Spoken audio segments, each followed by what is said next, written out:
Hi, I'm Daniel Westfall on the channel Pray With Me. We continue the story of Elijah after he won the contest with the prophets of Baal by praying down fire from heaven. Queen Jezebel, who worshipped Baal, was not amused, and she vowed to kill Elijah. Elijah became frightened and depressed, so he escaped to Beersheba, where he went into the wilderness, sat under a broom tree, and said to God, "I've had enough. Take my life. I'm no better than my ancestors." God sent an angel to feed and refresh Elijah.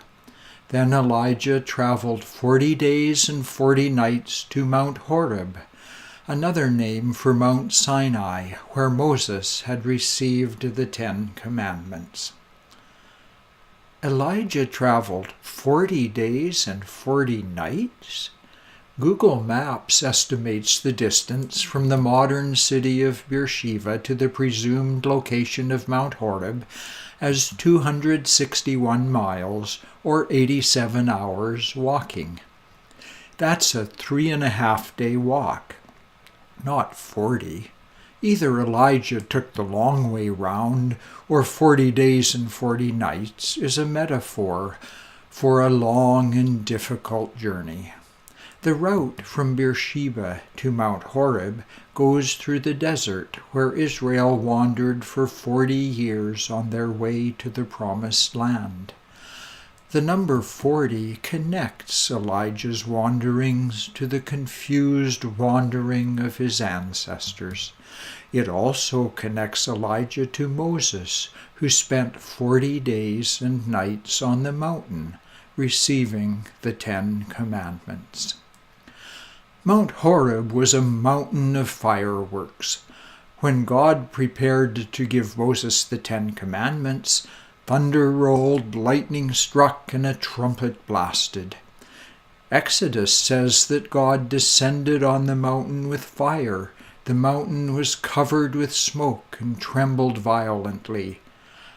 But after the commandments were given, God showed himself quietly to Moses and promised, "My presence will go with you, and I will give you rest." So what did Elijah find at Mount Horeb? Did he find the thunder and lightning and fire and smoke and earthquake? The first thing he found was God, who said to him, "What are you doing here, Elijah?" Elijah said, "I've been zealous for you, God. Your people have rejected your covenant, torn down your altars, and killed your prophets. I'm the only one left, and now they're trying to kill me too." God replied, "Stand on the mountain. I am about to pass by." Elijah stood on the mountain.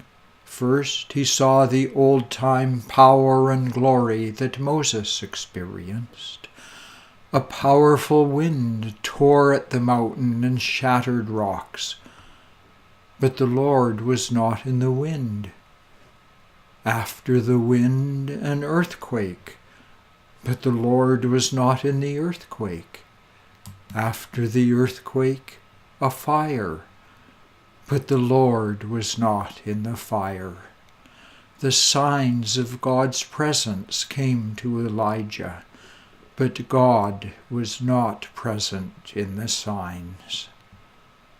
Finally, a gentle whisper, a still, small voice. That was God at last. He showed up for Elijah and gave him instructions for what to do next. Let's pray. Our Father, we see many pictures of Elijah. Elijah, the man of power, praying fire onto the altar. Elijah running in fear from Queen Jezebel. Elijah sitting despondent under a tree. Elijah in the wilderness following the footsteps of Moses. We also see you, God, responding to Elijah, You demonstrated your power in windstorm and earthquake and fire.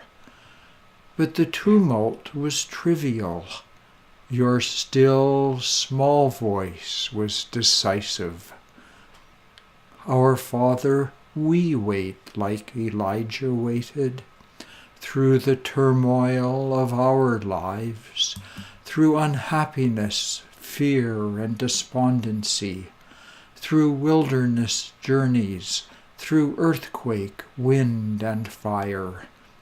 Visit us with your still, small voice, we pray. Amen. I'm Daniel on the channel. Pray with me.